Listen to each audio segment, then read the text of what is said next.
আসসালামু আলাইকুম। আপনারা সকলে কেমন আছেন? আমার বাড়ি কোথায় সেই বসিরহাট, অর্থাৎ নর্থ 24 পরগনাস।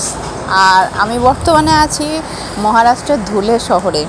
মানে সেই কোথা থেকে কোথায় কয়েক শত কিলোমিটার ডিস্টেন্স, কিন্তু তারপরেও আমি আমার বাড়িতে সেই ক্ষীরের লাল শাড়ি, আর এখানে এসেও দেখছি সেই লাল শাড়িটা। কারণ আমার হাজব্যান্ড হচ্ছে ওর আমাকে লাল শাড়িতে দেখতে খুব ভালোবাসে, আর তার জন্য আমার লাগে যে কখন না জানি সেই লাল শাড়িটা ভরে নিয়েছিল।